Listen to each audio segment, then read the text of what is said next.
Bonjour à toutes et à tous et bienvenue sur la septième illusion où aujourd'hui nous allons parler cinéma français. Voilà, je suis votre hôte Jules Melon et je suis en compagnie du Tenenbaum. Comment vas-tu? Eh ben, salut, bah, écoute, ça va très bien. J'espère que tu vas bien aussi et Oui, ouais, bon, bah, nickel alors. Surtout qu'en plus, on va parler d'un film qui fait du bien, donc comment bien commencer la journée? exactement. On a un bon run de cinéma français sur ce début d'année, mais même combiné à 2025, puisqu'on a aussi beaucoup apprécié, toi et moi, Ma Frère, qu'on n'a pas fait en émission, mais qu'on vous conseille évidemment. Ce jeune cinéma français qui bouge, qui va de l'avant, qui est plein de liberté.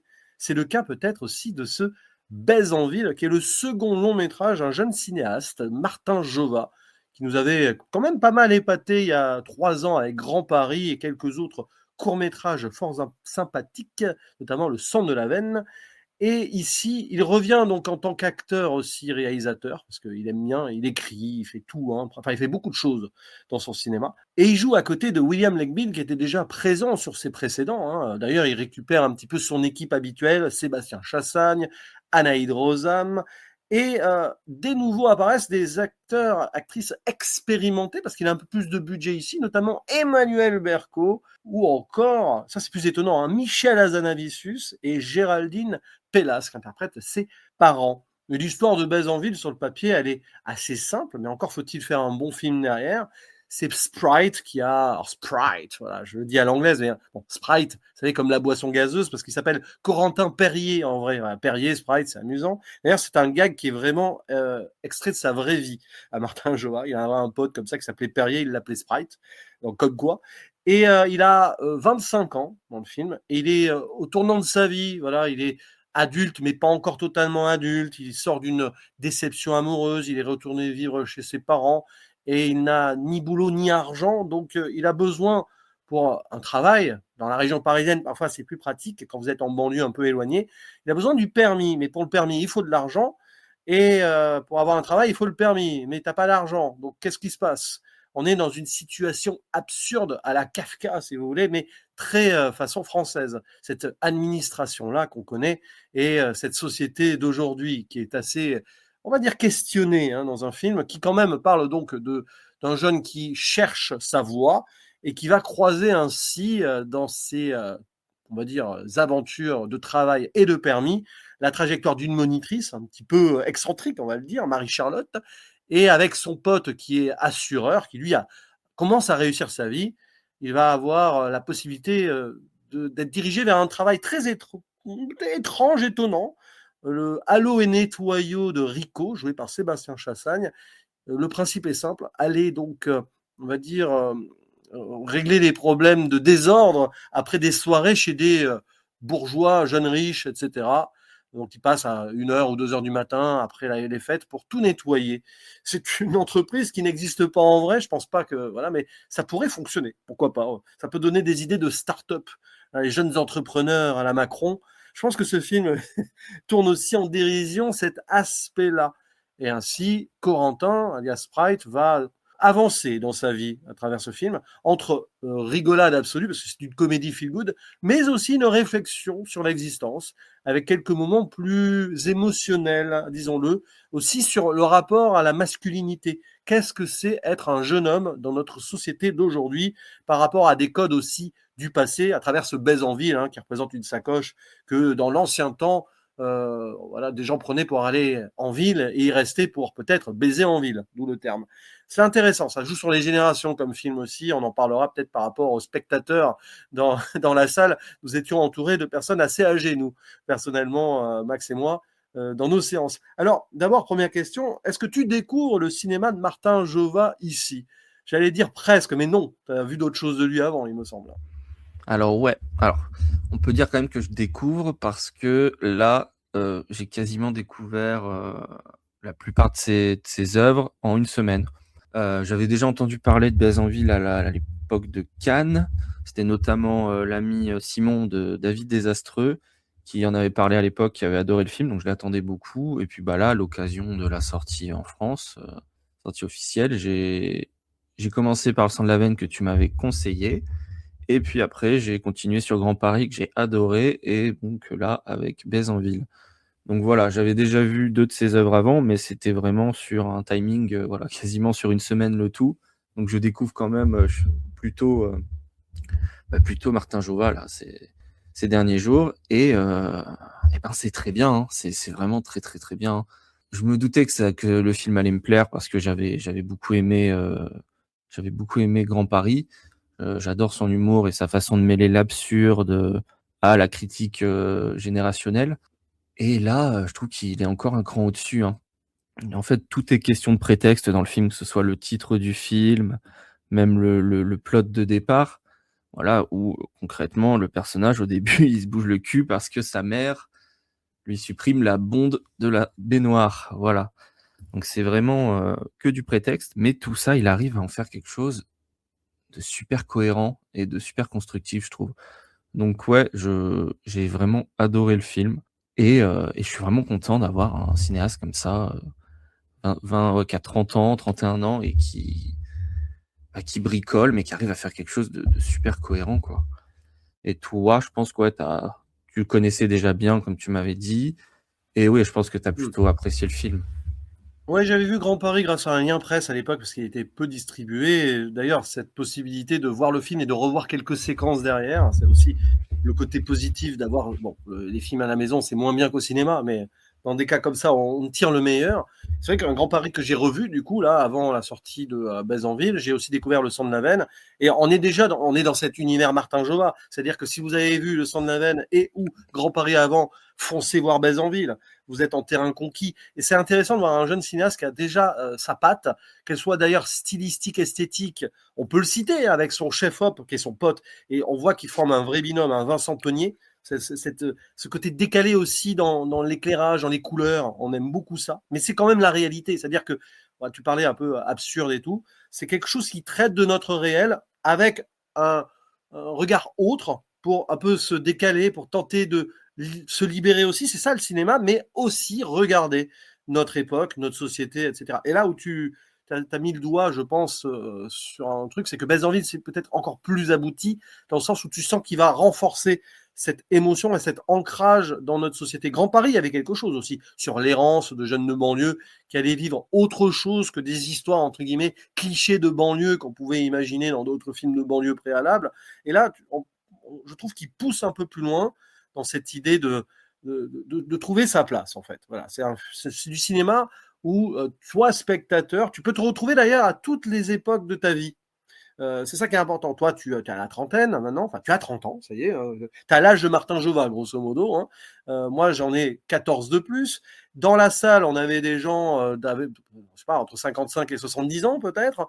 Et ça fonctionne à toute génération parce que ces moments de vie où tu es au tournant, d'une certaine façon ou d'une autre, on le vit plusieurs fois dans notre existence, peut-être 5, 10 fois, où on se dit, tiens, il faut avancer, il faut cesser de regarder derrière soi, ou apprendre de ce qu'on a vécu pour vivre autre chose, pour relancer en fait la machine quelque part.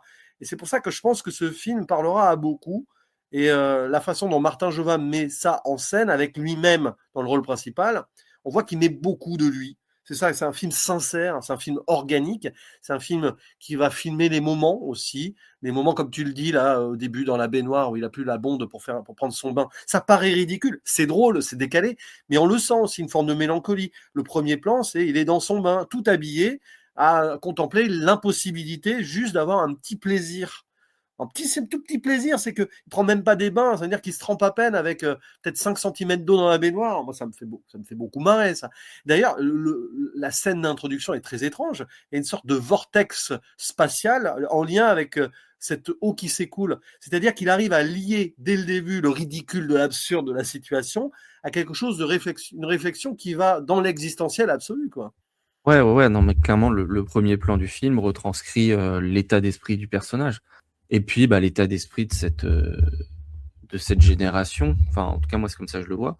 L'état d'esprit de cette génération, post-jeunesse, tu vois? Début de trentaine, qui se retrouve dans une France, je trouve, qui est de plus en plus oppressante, qui met de plus en plus la pression et hem et derrière toute l'absurdité de la situation, bah, il arrive à mettre en place ça, à critiquer ça, à faire ressentir un état d'esprit, générationnel et je trouve ça, mais super intelligent. C'est presque un film de France post-Covid aussi, la jeunesse post-Covid, qui quand même, mine de rien, ça va faire 6 ans là, le temps passe, hein, 6 ans, mais il y a des gens qui ont eu cette transition sacrifiée. Il fait partie de ceux-là, hein, Martin Jova. Ils ont connu ce Covid au moment où ils devaient prendre leur envol professionnellement. Ça, la France et le monde, hein, au sens large, s'est arrêté pendant quelques mois. Ça a été très difficile.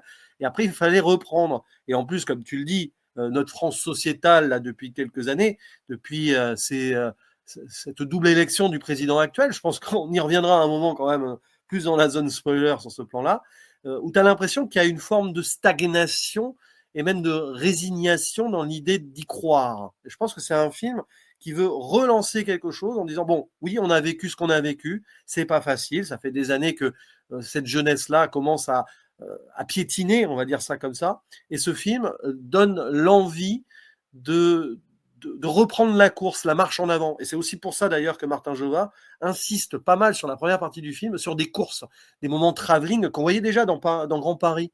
Je ne sais pas si tu te souviens, mais vers le début, cette idée de course, d'avancer. Alors là, c'est une course contre la montre parce qu'il faut qu'il aille au boulot. Il n'a pas de, les moyens de transport sont compliqués malgré que le Grand Paris Express commence à s'installer. C'est pas encore le cas. La ligne 16, elle n'est pas arrivée jusqu'à Chelles encore. On voit d'ailleurs en construction cette idée d'urgence aussi, mais au-delà de l'urgence, cette possibilité de se mouvoir, d'avancer. Et je pense que le film, il fait parfaitement l'équilibre entre cette nécessité, voilà, malheureusement, il faut se bouger les fesses à un moment, on n'a pas le choix, c'est pas facile, c'est pas tout le temps joyeux, mais il faut avancer parce que le temps passe, quoi. Mais cette idée aussi de courir vers un avenir autre et peut-être d'y trouver l'espoir. Moi, je vois un film ici un peu doux amer quelque part pour ce personnage-là. On rentrera dans la zone spoiler précisément pour ce qui lui arrive, mais aussi pour les gens autour. Parce que la monitrice, par exemple, elle représente la génération d'au-dessus qui, elle, un petit peu stagne aussi dans sa vie. C'est un personnage à la fois déluré, drôle, mais un peu triste aussi. Oui, oui, oui, c'est un personnage qui, d'une seconde à l'autre, peut passer de l'alcoolique de service super vulgaire à la mère de substitution, à quelqu'un qui est tout autant paumé que lui alors qu'elle a 50 ans. Et en ça, je trouve qu'il arrive à rassurer énormément, en fait, Martin Joas. C'est-à-dire qu'il nous fait passer le message que t'inquiète pas, c'est pas grave si t'es paumé. Les vieux au-dessus, ils sont tout aussi paumés que toi, ça va aller, tu vas t'en sortir. Et je trouve ça super rafraîchissant et ça fait du bien. Ouais. Et d'ailleurs presque le seul truc qui manque dans le film, au final, mais ça c'est pas un reproche, c'est-à-dire que le film aurait été encore plus complet comme ça, c'est le personnage d'un vrai adolescent, quoi, de 15-16 ans. Ça aurait été amusant de voir comment il aurait pu interagir et tout, mais peut-être que ça c'est pour des portes ouvertes sur l'avenir et que Martin Jova, il a d'autres cordes à son arc, parce qu'il est toujours en train de créer, Martin Jova. Donc en ce moment même, il bosse sur des projets pour d'autres films. Et je crois qu'il a écrit pour Éric Judor aussi pour la suite de Problemos. Ça, j'ai entendu ça dans une interview. Donc à suivre, parce que on peut en parler, mais l'humour de Martin Jova, il va très bien avec celui d'Éric et Ramsey aussi par moment. Le côté un peu décalage. Michel Hazanavicius, sa présence dans le film n'est pas hasardeuse. Parlons-en de l'humour. Ce côté pince sans rire est presque intergénérationnel avec l'utilisation de vieilles expressions, genre de derrière les fagots, le baise en ville. Du coup, le titre vient de là. Moi, j'aime beaucoup cet humour qui joue sur les mots. Et Martin Jova le fait très bien. L'idée d'aussi mettre en scène l'humour, je sais pas si ce que tu en as pensé, mais c'est super bien géré dans le rythme et le montage. Parce que l'humour, ça fonctionne aussi par les silences, le rythme, le montage, au-delà des mots. Ah oui, oui, non, au niveau du rythme, que ce soit de l'humour ou du film en général, je trouve le film est vraiment bluffant. C'était déjà un peu le cas dans Grand Paris, mais là encore plus. Il arrive à, que ce soit dans l'humour, on va dire, très énergique, tu vois, il va réussir à enchaîner, enchaîner, enchaîner, et d'un coup s'arrêter, poser un silence, et casser tout ça par une punchline, une phrase, voilà. Et puis aussi, il arrive à te faire rire, et la seconde d'après, te toucher en plein cœur. Et je trouve que sur ça, il arrive vraiment à gérer son tempo à chaque fois, que ce soit dans sa mise en scène ou dans ses dialogues. Et c'est vraiment, moi j'ai été assez bluffé par ça, beaucoup plus, encore plus que dans Grand Paris, quoi. J'ai vraiment été bluffé par ça, par sa maîtrise du rythme. Et, ouais, non, franchement, bravo pour ça, bravo. Et puis Enfin, d'ailleurs, ça fait juste réfléchir sur un point. Oui, on est toujours capable en France de faire des bonnes comédies, parce que c'est vrai que ces dernières années, on peut le dire, la plupart des comédies françaises, on va dire, grosse production, c'est un peu compliqué. Ça verse sur des stéréotypos, clichés qui peuvent malheureusement donner lieu à certains messages nauséabonds, pour rester poli. Alors certes, tu as un Philippe Lachaud à côté qui essaye, c'est très maladroit, c'est parfois raté, mais au moins lui, il essaye. D'ailleurs, il essaye aussi dans son cinéma, même si parfois on n'aime pas, que c'est surfait. On voit que lui, il tente. Bon, il tente comme il peut. Hein. Je sais pas si toi, tu apprécies le cinéma de Philippe Lachaud, mais je crois pas trop, hein, si je me trompe. non, pas particulièrement. J'ai pas détesté Nicky Larson, mais ça m'a pas Ouais. marqué plus que ça. Mais le reste, par contre, non, j'aime pas du tout. Moi, Enfin, j'avais j'ai aimé pas son vu Mars. Ah, Babysitting, babysitter. ouais. Babysitter. Ouais, Ouais. non, Bon, mais ça m'a pas marqué plus que ça. Et Marsupilami, je l'attends pas du tout, mais on verra. Hein. on dit ça parce qu'il y a un record qui est prévu sur Marsupilami là, de deux de nos Ouais. camarades, et apparemment ça va être très très très intéressant dans un gros débat. Mais bon, je crois que d'ailleurs Martin Jobin ne déteste pas Philippe Lachaud aussi, donc c'est pour ça. Bah, par contre, rien à voir, c'est pas le même genre de gag ici, mais cette idée que oui, il est ici potentiellement fer de lance d'une nouvelle idée de faire la comédie française, de l'écrire autrement peut-être. Alors tu parlais en off de Antonin Peredjetko, même s'il fait pas que de l'humour, lui. Enfin, de toute façon, la comédie et tout doit se mêler à d'autres genres, et Martin Jova le fait très bien, un peu comme Peredjetko d'ailleurs. Ouais, c'est ça. Non, il fait pas que de la comédie, mais ouais, moi, j'ai énormément pensé à Peredjatko, que ce soit dans La loi de la jungle, mais surtout Va des rétros, qui est sorti fin d'année dernière, je crois, le 31 décembre, qui était d'ailleurs très très mal distribué. Hein, c'est une Ah catastrophe. oui. Le film est plutôt sympathique. Et ouais, ça m'y a fait énormément penser. C'est-à-dire que le film baigne dans un grand n'importe quoi, mais tout en restant super cohérent avec ce qu'il veut raconter et voilà, en voulant raconter quelque chose de beaucoup plus profond que ce qu'on pourrait y voir en premier lieu. Donc ouais, moi j'ai beaucoup pensé à Peredjatko et puis bah évidemment ça me fait aussi pas mal penser à Dupieux, au Oui. début de Dupieux, parce que moi j'aime moins la tournure qu'il prend, mais ouais, je pense beaucoup à Dupieux aussi. Donc, C'est vrai. C'est vrai qu'on a du Dupieux un peu ancien temps, ou un Dupieux, on va dire, jusqu'à à peu près au poste, peut-être. Ouais, ça pourrait, parce que même Le Dain, on peut partir à autre chose, même si c'est un très bon film. C'est vrai que je sais pas si Martin Jova, alors, il n'en a pas trop parlé, je n'ai pas trop entendu parler de Dupieux, s'il a aimé son cinéma, mais c'est vrai que cette idée de comédie qui mélange aussi des trucs. Mais c'est surtout, et j'ai envie de dire, un film, Bazanville, qui ressemble au cinéma de Martin Jova. Voilà, maintenant on peut le dire, parce qu'arrivé arrivé au deuxième long métrage et quelques courts métrages, il impose sa patte, il impose aussi. Alors, c'est pas un acteur de formation. Parfois, j'ai envie de dire, ça se voit, mais ça se voit pas parce que il joue une partie de lui-même. C'est-à-dire qu'il joue pas lui-même non plus. Il met énormément de lui dans son phrasé, dans sa façon d'être une sorte de réincarnation peut-être de Pierre Richard façon jeune d'aujourd'hui. Parce que je pense à Pierre Richard par rapport à une scène un peu de cascade sur un balcon en mode maladresse et tout. Euh, j'ai pensé à ça. Même enfin, Martin Jova a fait ses propres cascades dans le film. C'est un peu notre Tom Cruise français. Tom Cruise humoristique. Mais ce qui est intéressant, c'est que voilà, c'est ça la force, je pense, du film et de Martin Jova, c'est qu'il y a un grand mix d'influences qui peuvent aller donc, oui, de Hazanavicius, Éric Judor, Ramsey, à même le cinéma américain, les deux Anderson, Paul Thomas et Wes Anderson. Pensez sur les courses, par exemple, latérales un peu. Il y a quelque chose de Licorice et Pizza. Il y a du Wes Anderson dans le côté, c'est coloré bien dans la structure des plans. Des fois, il y a des moments, on sent qu'il réfléchit aux détails et que c'est quasi millimétré. Et c'est intéressant parce que on voit qu'il a un amour pour le cinéma, Martin Jova, en fait. Et il redirige, on va dire, il digère et redirige parfaitement ses influences dans ce qu'il veut faire avec. Il n'est pas là juste pour copier, tu vois ce que je veux dire, quoi. ouais, non, non, non, c'est clair. Il arrive vraiment à se nourrir de tout ça et le placer dans son contexte, quoi, le contexte actuel de la France, post-Covid et puis en pleine sous mandat de Macron. On en reparlera.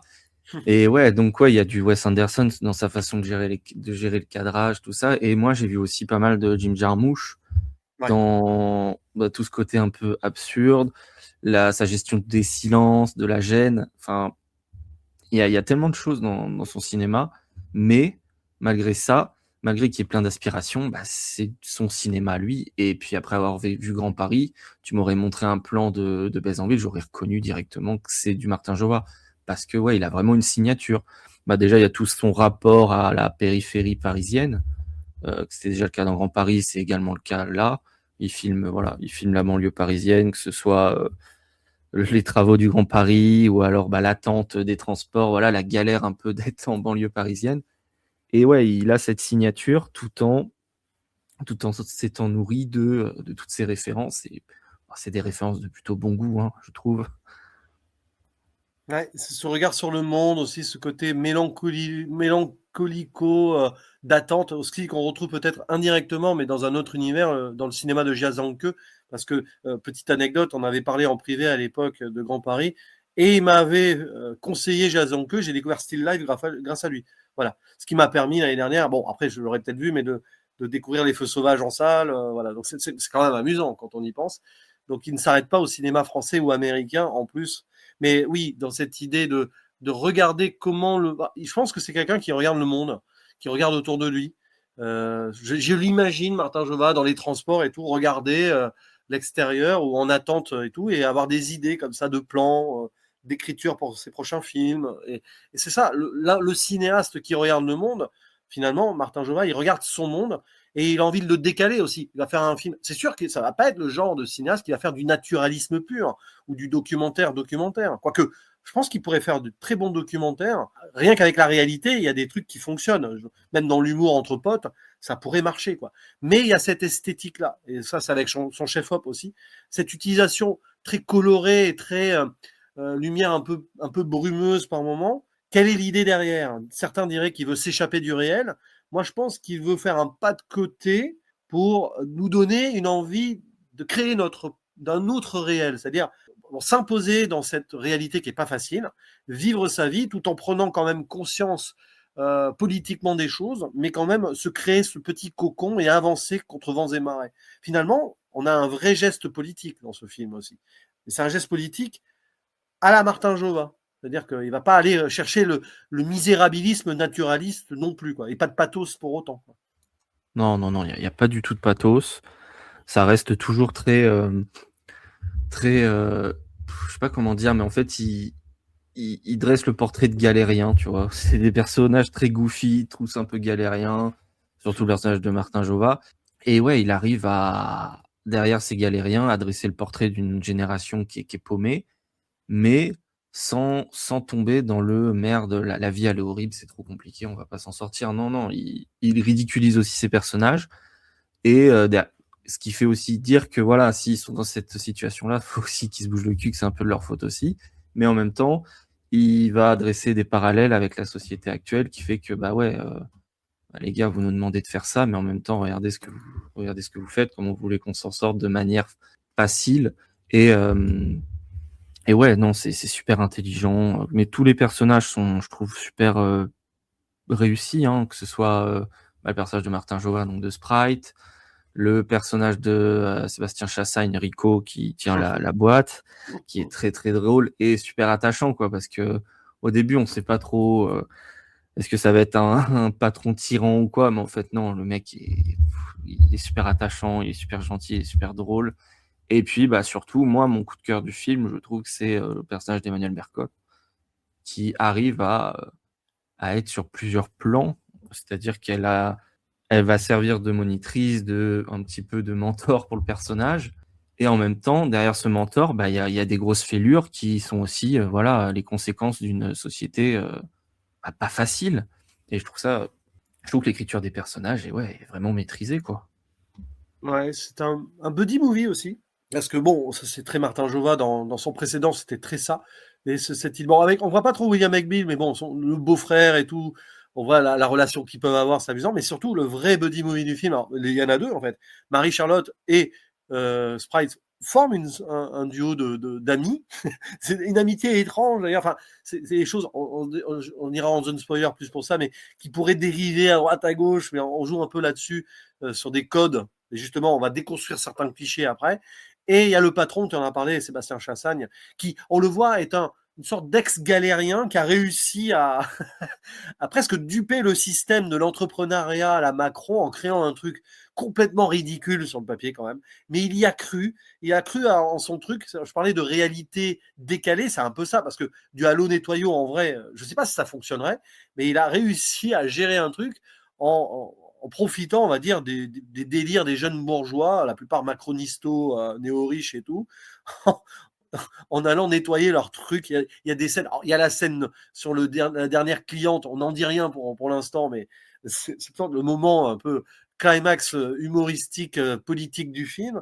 Mais il y en a d'autres avant. On voit les quinquas qui s'amusent là, à moitié bourrés. Il y a un jeune influenceur, on ne sait pas trop, là, qui se prend pour une star. C'est marrant ça aussi. C'est cette idée de ces gens qui ont profité du système. Et derrière, le personnage Sébastien Chassagne, il a réussi à avoir une idée et il profite du système sur ceux qui profitent vraiment du système. Et cette idée, en effet, notamment le check extraordinaire qu'ils ont, Rico et Sprite, il y a une vraie amitié qui se met en place. C'est un film d'amitié bizarre, hein, quelque part. Amitié bizarre entre Sprite et sa monitrice, amitié bizarre entre Sprite et son patron, avec son beau-frère aussi, un petit peu, et même un moment avec l'un de ses rendez-vous, entre guillemets, de baise en ville.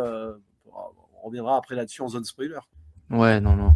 Et puis, par rapport à Rico, eh ben ouais, c'est vraiment, j'adore cette idée-là de, voilà, Macron qui a pas arrêté de nous rabâcher qu'il fallait entreprendre, qu'il fallait créer des choses. Et ben Martin Jovet, il va utiliser ça, il va créer une start-up complètement conne, utiliser que seuls les gens complètement cons vont utiliser, tu vois. Et enfin, qui va utiliser ça à part, ouais, comme tu le dis, les bourgeois, en banlieue parisienne, ouais, en pavillon, qui font la Du fête pognon et à perdre. C'est des voilà, gens qui ont qui ont du du pognon à perdre, qui ont la flemme de faire le ménage eux-mêmes après la fête. Et du coup, bah, il se fout clairement de la gueule bah, que ce soit du président actuel, parce que cette idée d'entreprendre, elle est arrivée vraiment avec lui.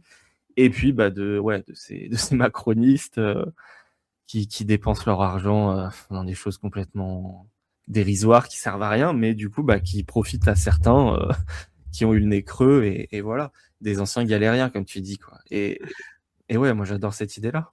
Cette idée que ouais, c'est notre cher président qui le disait il y a quelques années, il suffit de traverser la rue pour trouver du travail. Bon, finalement, le personnage de Martin Jovin, il va courir d'un transport à l'autre pour trouver du travail. Voilà. C'est un peu plus que traverser la rue, quand même. Quelque part. Moi, à un moment, j'aurais fait presque le gag du gars qui va vraiment traverser la rue, littéralement.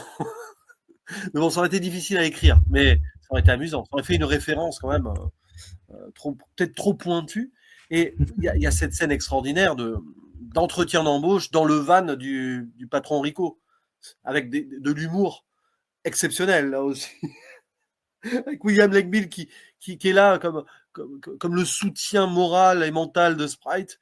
Il y a des scènes totalement lunaires. D'ailleurs, ce moment dans le van et tout, ça rappelle Chicken 3000 dans Grand Paris. J'aime bien ces petits univers dans l'univers, quoi, quelque part. Voilà, parce que d'ailleurs, il le dit, le patron Rico, il vit dans son van. Voilà, il vit dans son van. Et le personnage de Martin Joval n'ose pas lui dire qu'il n'a pas de voiture et tout. C'est terrible d'ailleurs de voir que parfois on se sent obligé de mentir pour espérer être accepté. Il y a aussi ce message-là qui est intéressant. Ouais, bah, et puis au début du film, il le dit clairement, il est dans un paradoxe, c'est-à-dire que pour avoir du travail, on lui demande d'avoir le permis. Pour avoir le permis, il faut de la thune. Pour avoir de la thune, il a besoin d'un travail. Et ça représente vraiment bien, ouais, c'est cette situation actuelle où on galère à trouver du travail parce qu'il nous faut d'autres choses qui demandent de l'argent, et on est dans une boucle sans fin. Et derrière le personnage de Rico, ouais, bah, il y a ça. OK, il a réussi à créer sa boîte, mais il galère quand même, il est obligé de vivre dans sa bagnole. Et derrière ces situations comiques, bah, il se cache quand même quelque chose d'assez dramatique, tu vois, je trouve. Oui, de toute façon, on le voit arriver avec ses parents. D'ailleurs, il y a quelque chose de très intéressant autour des parents. Parfois, ça mériterait plus d'approfondissement, en fait. Le film est trop court, j'ai envie de dire. On aurait pris 20 minutes de plus, mais est-ce que ça aurait tenu dans le rythme? C'est intéressant, ça. À un moment, il faut faire des choix. Martin Jovin a fait des bons choix quand même, mais les parents, bon, la mère qui s'inquiète et tout, c'en est très touchant. La mère qui n'endort pas, bon, elle dit qu'elle est réveillée par son fils quand il rentre la nuit, mais en fait, elle s'inquiète pour lui, donc elle dort pas trop déjà de base. Et t'as le père un peu plus nonchalant, un peu, on a l'impression que le père, c'est un peu l'héritage de l'ancien mal toxique, tu vois ce que je veux dire. D'ailleurs, à un moment, il y a cette blague, ils sont devant la télé, il dit, comme je le dis, travail, famille, Patrick, il s'appelle Patrick, ok, tu vois un peu la vieille France quand même. Enfin, il y a des relents, mais il n'est pas non plus trop problématique, mais il l'est un peu. Tu vois, on a l'impression que c'est par héritage de cette masculinité patriarcale, quoi. Et c'est lui qui va transmettre le fameux baise en ville avec la capote. Tiens, la capote c'est cadeau dans la poche à capote. Et cette idée-là, et après on va transitionner dans la zone spoiler là-dessus, que quand tu es un jeune mec comme ça, encore de nos jours par code, par presque obligation patriarcale de transmission, tu serais obligé d'aller baiser à droite à gauche, même quand tu es célibataire. Et le film va déconstruire ça en beauté, je trouve. Ouais, ouais, ouais, non, il le déconstruit totalement. Et c'est super bien fait. Et puis le personnage de Michel Hazanavicius, ouais. Moi, à titre personnel, j'ai vu mon père, tu vois, fin d'année 60, ouais, c'est ça, fin d'année 60, 55 ans, qui a évolué un petit peu, on va dire, grâce à ses enfants, grâce, voilà, il a eu des enfants, il a vu comment les générations actuelles ont évolué, donc il a un petit peu évolué, mais il y a des restes, il y a des gros restes. Et cette scène avec le baise en ville où il donne le sac, et puis il lui dit que la capote c'est cadeau. Et juste après, il lui demande bon alors avec ton ex comment ça va machin. On a connu ça et et, euh, et je trouve qu'il dresse le portrait ouais de. En fait, il arrive à dresser plein de portraits différents, de générations différentes dans tout le film, sans être dans la caricature, tout en restant drôle et en étant quand même touchant, tu vois. Et euh, et non, vraiment, bah, je reviens, enfin, je me répète, hein, mais je trouve que l'écriture du film au global est, je la trouve parfaite. En fait, j'ai pas grand-chose à redire au niveau de l'écriture. Comme tu Ouais. l'as dit, peut-être qu'il y a des choses qui auraient pu être approfondies. Les parents, hein, voilà. Peut-être la partie aussi avec, après ça, c'est juste mon souhait personnel, avec la rencontre qu'il fait avec son rendez-vous, tu vois. J'aurais voulu Ouais. que ça dure un petit peu plus longtemps. Mais Bah, mis à part ça, par ça exemple, reste un. tu parles du premier ou du, enfin, le deux, tu parles du deuxième rendez-vous plutôt. Oui, Enfin, oui, je oui, sais. oui. Non, parce que le premier rendez-vous, c'est intéressant. Et presque, lui, il est presque trop long. Tu vois, le moment où il rencontre cette première fille, d'ailleurs, qui est jouée par sa petite amie, en vrai, Mao Adam. Voilà. C'est-à-dire qu'ils ont, c'est vraiment un Ok. couple. Et d'ailleurs, jeune réalisatrice aussi qui va travailler sur son premier long. Je crois que Martin Jova écrit pour elle aussi et qui a sorti un court métrage. Ce sera intéressant. Ça sera Ouais. intéressant, à mon avis, de s'intéresser à son cinéma à elle également, parce que si c'est dans cette vibe-là, voilà, il doit y avoir quelque chose. Ça sera certainement autre aussi. Ce sera passionnant de voir comment les univers s'entrechoquent. Mais il y a ce moment-là, oui, peut-être un peu long, mais bon, ça fait un petit film. Ouais, mais en même temps, je trouve qu'il y a enfin, moi, j'ai adoré la scène avec le père de la fille qui a aucun sens. Ah la vache, ouais. Oh là là. Ouais. On C'est sait pas du creepy. tout ce qui va se passer. On a l'impression que c'est un peu flippant, et puis en fait, bah non, il se pose juste. Et en fait, c'est ça, il part dans tous les sens. Enfin, des fois, les choses n'ont pas du tout de sens, mais il arrive toujours à retomber sur ses jambes. Et Et puis ouais, c'est un non, film de détail, tu sais, c'est un film de détail, on en parlait aussi avant de lancer le record, mais il faudra revoir parce que, par exemple, tu vois, la scène avec le père et la transmission du Bézanville, rien que sur la composition du plan, le face-à-face, le jeu d'un faux champ contre champ et on les voit filmer sur le même plan, c'est réfléchi en termes de cinéma. C'est ce qu'on appelle souvent la mise en scène invisible. Et c'est passionnant dans les non-dits, dans la façon dont le père, tu vois, comme tu as dit, a répondu. Après, il dit, là, c'est dommage, je l'aimais bien, ton ex. Enfin, voilà, en gros, il projette son fils, il se projette à travers son fils comme s'il voulait que son fils fasse ce qu'il veuille, enfin ce qu'il veuille, quoi. Enfin, tu vois ce que je veux dire, c'est terrible. Les attentes des parents, quoi. Limite, il est plus triste parce qu'il aimait bien la compagne de son fils que parce que son fils n'est plus avec elle. oui, oui, bah c'est vraiment le père qui veut que son fils soit casé, et Oh là que là. s'il est pas casé, il va commencer à s'inquiéter. Enfin, Ouais, et puis voilà. t'as d'autres trucs, et ça, il faudra revoir le film, des détails, même dans des petits slogans, notamment l'assurance de William Lake Bill, je sais plus ce que c'est là. Il y a une sorte de slogan improbable, l'assurance qui assure, je sais plus si c'est ça, hein, mais c'est des petits délires comme ça, où on sent que ça, comme on disait avant, hein, ça tourne en dérision, cette nouvelle France entrepreneuriale là, qui est depuis 10 ans en place, là, tu le sens que, avec le stagiaire du stagiaire, il y a un truc complètement ridicule, tout ça. C'est-à-dire que tu as l'impression, dans son assurance, il est tout seul avec son stagiaire, et il va embaucher un stagiaire de stagiaire. On est quand même dans l'absurde total, là. Enfin, mais je pas dit que tu serais payé, par contre. Hein. Je te dis que tu allais te donner un taf, mais pour être payé, on verra plus tard. L'esclavage moderne à la macroniste, tiens. Oui, non, mais c'est ça, il met totalement en opposition il y a qu'à traverser la rue pour trouver du travail, et la réalité actuelle qui est que, bah non, du travail, il y en a pas tant que ça, et puis bah t'es pas payé correctement et tout. Donc il- enfin, je trouve qu'il détruit, moi, le film, je trouve qu'il détruit totalement la Ah politique oui. d'Emmanuel Macron, et puis les macronistes.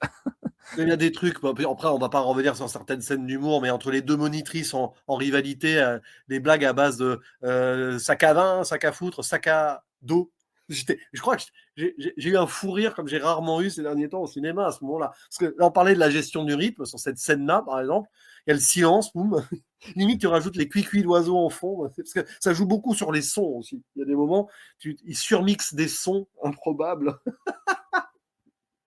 Oui, non, mais t'as des bruitages qui sortent de nulle part, qui sont 4 fois plus forts que le reste du film. Et puis ouais, la maîtrise du rythme et du silence, du regard dans cette scène-là, pendant que t'as les deux monitrices qui s'insultent, bah t'as le conducteur, t'as Martin Jova et la conductrice de l'autre voiture qui se regardent. Et ça fonctionne, mais vraiment bien. Et puis bon, allez, on va rentrer dans la zone spoiler quand même. On va pas parler que de Macron dans la zone spoiler, mais beaucoup. Il y a juste un truc avant, donc c'est des rendez-vous amoureux qu'elle prend de force. Alors là c'est intéressant, parce que la monitrice d'auto-école aussi, dans sa génération, comme le père, veut à tout prix caser indirectement Sprite. C'est-à-dire, ah bon, t'es célibataire, tu baisses plus, tout ça. D'ailleurs, il y a un moment quasi... Ah, ça aurait pu être... C'est marrant parce qu'on joue sur cette toxicité que on va croire qu'elle veut le baiser. Mais pas vraiment. Mais en fait, au fond d'elle, elle serait pas contre. Mais en fait, c'est une blague. Tu vois, quand ils sont sur le lit, qui se changent et tout, là. On voit Oui, qu'elle est non, paumée. On voit qu'elle est paumée. Elle est pas méchante, mais elle aussi, elle est tellement perdue qu'à un moment, tu vois, presque elle hésiterait à. Mais elle va quand même rester à distance, malgré tout. Mais on voit ouais, qu'elle non. est pas bien dans sa vie, cette dame. Oui, bah déjà, assez rapidement, on comprend qu'elle est alcoolique. Oui. Mais Martin Jovet, il fait comprendre encore sous le ton de l'humour, mais tu le comprends. Et puis ouais, il y a cette scène où elle lui demande s'il veut s'entraîner avant. Et on sait, enfin, moi, je me suis demandé, est-ce que vraiment elle n'est pas sérieuse au fond d'elle? Et bah, je pense que s'il avait dit oui, je pense qu'elle aurait peut-être accepté. Et en fait, on sait pas. Il y a toujours cette ambiguïté pendant tout le film qui est fait. Mais en tout cas, une chose est sûre, c'est que le personnage est super touchant et elle sert un petit peu de maman de substitution pour le personnage pendant une bonne partie du film parce que bah, sa mère, comme il le dit, elle lui casse les couilles. Elle lui a supprimé la bande de la baignoire. Voilà. Mais alors qu'au fond, bah, on sait que sa mère, elle veut juste elle s'inquiète pour lui, elle veut qu'il s'en sorte. Mais il y a cette monitrice qui s'en fout un peu, qui veut, voilà, qui l'aide. Ça n'a pas de sens, hein. Aucune monitrice ferait ça pour quelqu'un. Mais elle est là, elle est touchante. Et en même temps, eh ben, elle a toujours ces restes générationnels qui font que, ouais, faut que tu te cases, il faut que tu baises. Ça fait combien de temps que t'as pas baisé, mais ça va pas. Allez, baise, machin. Et, et puis t'as l'impression que pour elle, tout est facile, tu vois. T'as une scène où elle l'inscrit sur un site de rencontre. Et le site de rencontre, pour moi, c'est vraiment comment les vieux voient les sites de rencontre. C'est-à-dire que tu t'inscris, tu postes ta photo, hop, tu cliques, c'est bon, t'as un rendez-vous le soir. Et la playlist, c'est important, la playlist. Ah oui, la playlist. Pourquoi pas, remarque. Il y a une bonne playlist dans le film aussi. Bonne composition de Pierre III aussi. J'ai écouté quelques-uns de ses morceaux sur Spotify. Hors, parce qu'elle n'est pas encore la BO, je crois. Mais bon, ça me fait marrer. Et il aime bien aussi habiller musicalement ses films, hein, Martin Jova. Donc, c'est un cinéaste pop actuel aussi. Mais c'est vrai que cette histoire de site de rencontre vite fait, tu sais, en mode photoshopé, vite fait pour le film.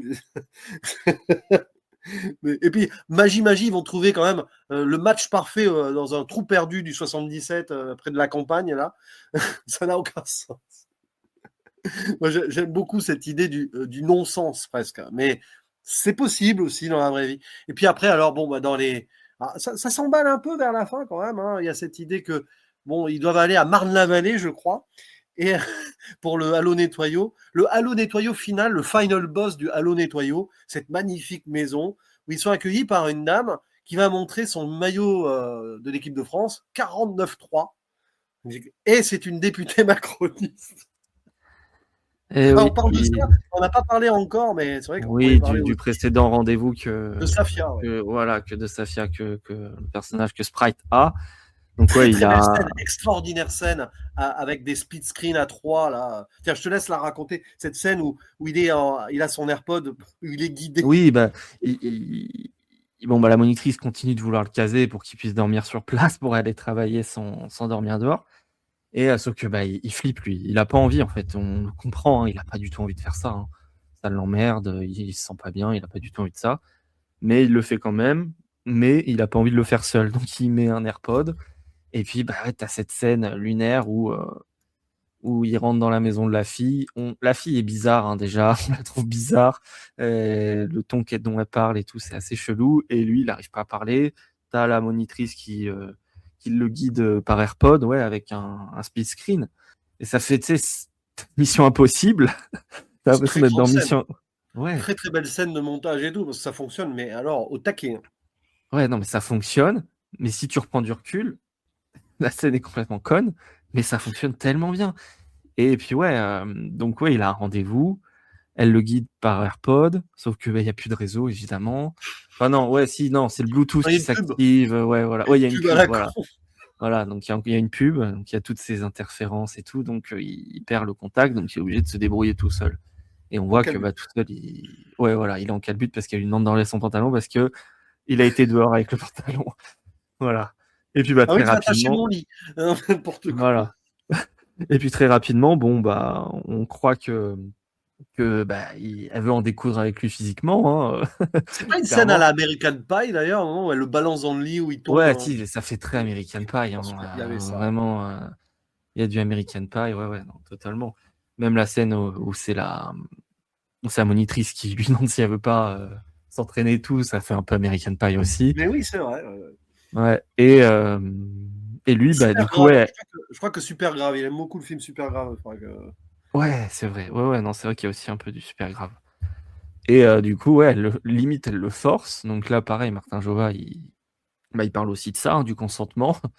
En fait, c'est du consentement qui n'est pas du tout respecté, que ce soit de la part de la monitrice ou du rendez-vous, parce qu'il n'a pas du tout envie et ça se voit. Et puis même, il dit pas oui. Et du coup, il s'enfuit. Il s'enfuit en mode moi, j'ai rien vu de Pierre Richard, mais je connais le personnage quand même. J'ai vu des scènes, voilà. Et oui, il s'enfuit vraiment en caleçon par le balcon. Il escalade tout. Il y a un gamin. Il y a un gamin.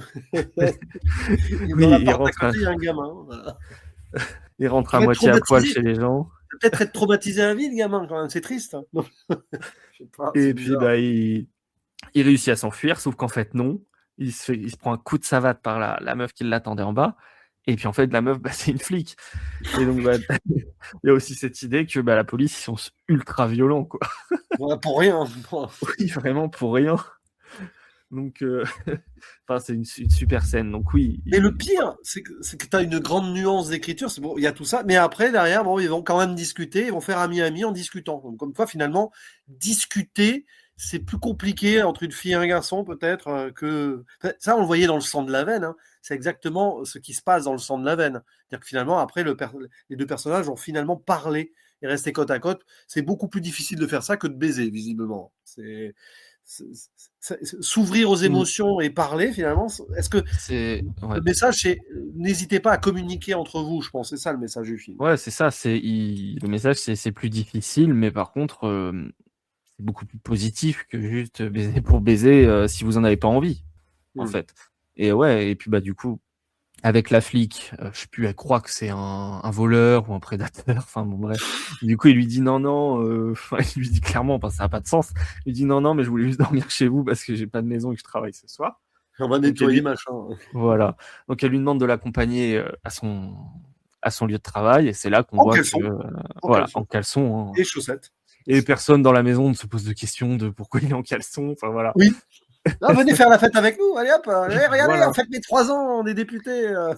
Voilà, donc c'est une maison de députés où on voit derrière, tu as des sortes de trucs en carton grandeur nature de Macron sur lesquels ils ont accroché des gilets jaunes. Et puis t'as la députée qui va voir la flic en lui disant j'adore ce que vous faites, venez avec nous et tout. Et tu sais, c'est tourné en dérision, mais en fait, dans leur délire, certains de nos politiciens, ça serait presque. Il y a tellement de foutage de gueule de la part de certains de nos élus que finalement, ça paraît complètement fou, mais on pourrait vraiment imaginer une fête comme ça de macronistes. Hein.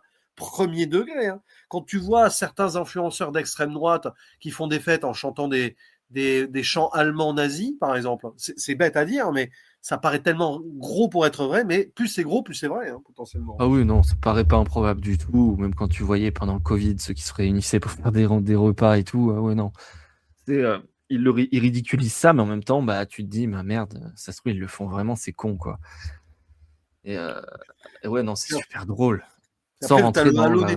tout le halo nettoyau d'après. C'est qu'en fait, ils profitent des lieux. Ils foutent, ils sont complètement alcoolisés. Ils font des trucs avec les effigies de Macron. C'est quand même osé. C'est quand même osé.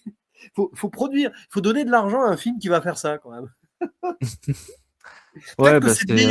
c'est peut-être le meilleur rôle d'Emmanuel Macron dans l'histoire du cinéma. Faut le dire. Voilà. En carton, président en carton, quoi. Ah bah ça, ouais. For sure, comme il dirait. Ah ouais, non. Certains qui ont vu un film pro-Macron, a priori. Ah non, mais je sais pas comment ils ont pu voir ça, parce que le film, il Oui, ridiculise totalement ça. Enfin, il se fout ouvertement de la gueule de la politique de Macron et des gens qui ont voté Macron. ouais, on a vu passer sur un letterbox quelqu'un qui. Bon, ah bon Parce qu'à un moment, tu as le personnage Emmanuel Macron complètement bourré qui essaye d'embrasser l'effigie de Macron, mais elle est complètement bourrée. C'est un Oui, gag. Et puis il oui, balance voilà, les trucs dessus, hein, après un moment. Donc.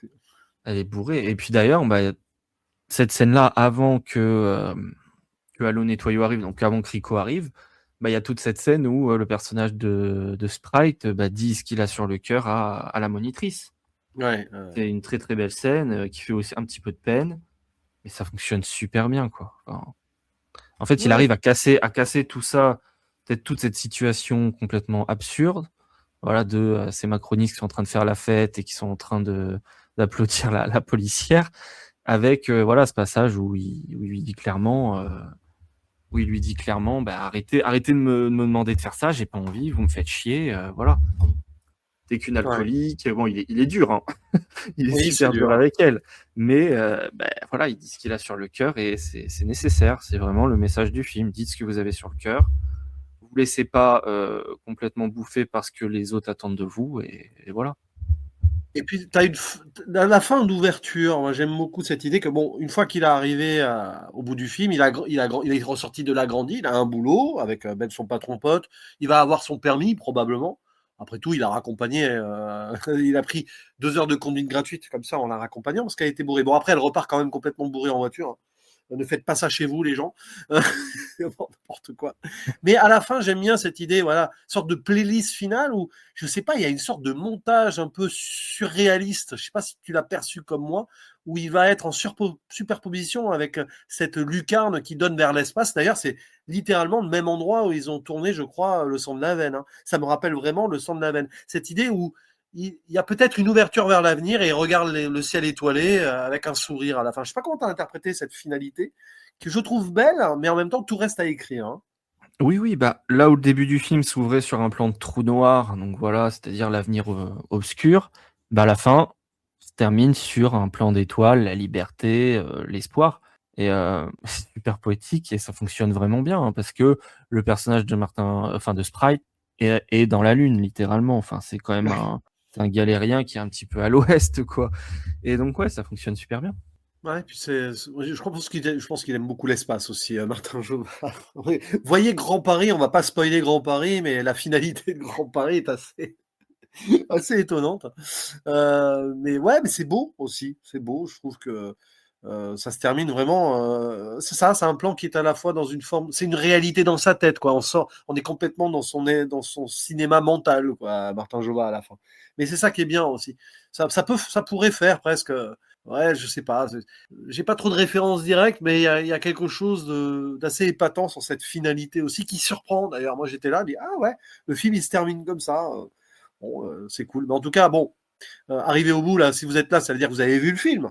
Donc n'hésitez pas surtout à nous dire en commentaire ce que vous avez aimé ou pas d'ailleurs. Même si vous n'avez pas aimé, je suis sûr que Martin Jova, il sera aussi très intéressé de lire les critiques négatives. C'est comme ça qu'il va aussi évoluer dans son cinéma. De toute façon, on ne peut pas plaire à tout le monde, hein. Mais il y a quand même beaucoup de très bons retours de ce qu'on a lu, hein. Le souci, c'est qu'il est sorti sur une semaine où il y a beaucoup de nouveautés. Donc cherchez bien s'il est en salle près de chez vous, parce qu'il faut se battre pour le voir, hein. Quand même, on a eu cette semaine, on a eu quoi, Nuremberg. On a malheureusement Gourou aussi. Toi, tu les as pas encore vus ces deux films, mais on a aussi Non, le Michel Franco, on a le Sorrentino. Ça fait ouais, beaucoup quand même, hein. ouais, ouais, ouais. Non, il y a beaucoup de films. Alors après, est-ce qu'ils sont tous bons? Moi, pour le Bon, moment, cette semaine-là, j'ai vu que Bézanville et La Grazia de Sorrentino. J'ai adoré les deux, mais vraiment, je leur dis, j'ai un énorme coup de cœur pour Bézanville. Et on l'a dit au début, mais le film, moi, a fait rire toute la salle et c'était globalement que des vieux. Et C'est là génial. et je trouve ça ouais, je trouve ça génial.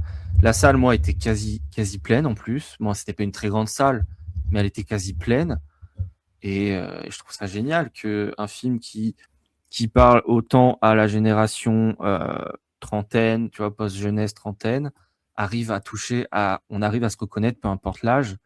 C'est comme je le dis, le film est vraiment bien écrit, en fait et son sujet, il le maîtrise vraiment et il a sa patte. C'est vraiment un film qui fait du bien. C'est un cinéma qui fait du bien, qu'on a envie de voir plus souvent en France et qui se démarque ouais, des quelques comédies qui sont malheureusement, c'est les comédies qui sont le plus mises en avant voilà, par les distributeurs parce que c'est celles qui font le plus de chiffres. Mais il Ouais. faut pas oublier que derrière, il y a des comédies super intelligentes et ouais, qui relèvent le niveau du genre en France. Quoi. Il faut pas l'oublier et je trouve qu'il faut soutenir tout ça. C'est intéressant d'ailleurs parce que c'est vrai que les comédies un peu habituelles là, qui ont vraiment cartonné ces dernières années, elles commencent à baisser aussi en termes de box-office. Peut-être que les gens commencent à se lasser. Ce sera intéressant de voir comment Marsupilami fonctionne ou non. Il va marcher, hein, mais peut-être qu'il va être moins vu que d'autres Lachaud avant. Peut-être qu'il y a de la place à l'avenir, mais bon, il faut bousculer le paysage cinématographique hein, pour des comédies plus intelligentes. Peut-être que les gens ont besoin de films intelligents en salle et bon, malheureusement, la plupart regardent ce qu'on leur donne, quoi. Parce que ceux qui sont bien distribués et tout. Tu prends un Baies en ville comme ça, si on le distribue mieux, bon, avec la promo qui va avec et tout, bon, au moins tu as Emmanuel Berco ou Legbill qui peuvent, et même Michel Hazanavicius, tu aurais pu vendre le film comme ça, hein. Je pense que c'est quelque chose qui pourrait avoir du succès, surtout que, comme tu le dis, ça parle à beaucoup de monde, ça parle un peu à ces galériens du quotidien de la France de Macron, hein, autant dire les choses. Hein. Macron, héritage des présidents d'avant, hein, c'est un peu et de notre société moderne qui continue à s'enfoncer d'ailleurs et qui malheureusement est en train de dresser un tapis rouge pour le fascisme, on le voit un peu partout. Quand on voit certaines lois, même là qui passent en France, hein, ça fait pas rêver, comme on dit. Mais bon, on a besoin de ce genre de film-là qui nous détend, qui nous propose aussi une alternative, une route à suivre qui pourrait peut-être nous faire du bien, mais qui n'oublie pas de montrer les affres de notre monde, quoi. Mais qui ne va pas s'enfoncer dans la tristesse et la dépression absolue du pathos qu'on pourrait en avoir, quoi. C'est un film qui cherche l'espoir. Je pense qu'on en a besoin aussi. Voilà, c'est pour ça que c'est une tonalité comique. En tout cas, j'étais content d'en parler avec toi. Voilà, ça fait du bien. Le moment où on enregistre, on commence le week-end. Enfin, toi, t'as une petite pause en ce moment dans ton travail. Je pense que c'est une pause que tu vas bien en profiter par rapport, évidemment, parce qu'après, je pense que tu as beaucoup de choses à faire. Et oui, le travail, hein. La France qui travaille, hein, c'est la France de Macron, hein. Et oui, c'est ça, la France de Macron, on doit travailler, on n'a pas le choix. Mais ouais, non, là, je suis en vacances, ça va. Je vais en Ouais, profiter. Bon, il y a pas mal de films qui sortent, donc je vais en profiter. Parce qu'après, les prochaines vacances, elles seront pas avant le mois de juin. Donc, ouais. Non, mais ouais, ouais, donc c'est pour ça que je me suis beaucoup reconnu dans le personnage. Même si moi, je travaille, eh ben, on se sent dans ce paradoxe, comme il dit, hein, dans une sorte de boucle infinie qui n'est pas forcément toujours agréable, mais dans laquelle on arrive à retirer le positif et voilà. Donc ouais, non, bon, c'est bah, comme tu dis, c'est un film qui fait du bien et je trouve que c'est important en ces temps malheureusement de plus en plus sombres. voilà. Bah, en tout cas, on vous invite en commentaire à réagir, à faire vivre cet enregistrement, cette discussion, et à faire vivre le film en salle. Surtout, bon, voilà, si vous êtes là, normalement, vous l'avez vu, mais bon, des fois, il y en a qui arrivent vers la fin, ils savent qu'on spoil plus trop dans la dernière minute. Donc voilà, là, on vous le dit, voyez Baies en ville en salle et donnez de la force à Martin Jovin, un cinéaste dont on reparlera, je pense, encore beaucoup à l'avenir. Voilà. En tout cas, ben, il ne nous Ouais. reste plus qu'à faire notre mot de la fin. À très très bientôt. Profitez aussi des choses. Et choisissez bien vos films à voir en salle. Bon, des fois, soyez curieux, même si vous avez des mauvais retours, faites-vous votre propre avis, mais ne soyez pas surpris. Par exemple, sur Gourou, ne soyez pas surpris. Je dis ça comme ça. Un petit tacle gratuit. Voilà. Pas sûr qu'on en parle sur la chaîne, donc on vous le dit là. Oui, bon, de toute façon, qu'on le tacle ou pas, on sait déjà que le film va marcher, hein, malheureusement. Ah oui, oui, oui. Mais bon, ouais, voilà. Donc si vous êtes curieux, bah orientez-vous vers voilà. Baies en ville. Bézanville. Moi, à titre personnel, je conseille aussi beaucoup la Grazia, mais c'est très Oui. différent, attention. Ma frère, Puis s'il c'est est pas encore en et salle, puis c'est pas peut-être. français, voilà. Si vous voulez soutenir le cinéma français, bah ouais, orientez-vous plus vers Bézanville ou Ma Frère, Voilà. qui est aussi vraiment très très bien, hein. Et à suivre sur les prochaines sorties, on aura peut-être de belles surprises. Allez, on vous dit à très très bientôt et merci de votre fidélité. Allez voir nos Instagram où on a des reels maintenant qui commencent à popper, sur Twitter, sur notre site où il y a des articles écrits, notamment là, récemment sur Palestine 36, si je me trompe pas. 35 ou 36, je sais plus. Ah bon, 36, ouais. 36, voilà. Et il faut soutenir aussi ce genre de cinéma qui parle des choses. Voilà. Allez, on vous dit à très très bientôt. Bisous, bisous. Bisous.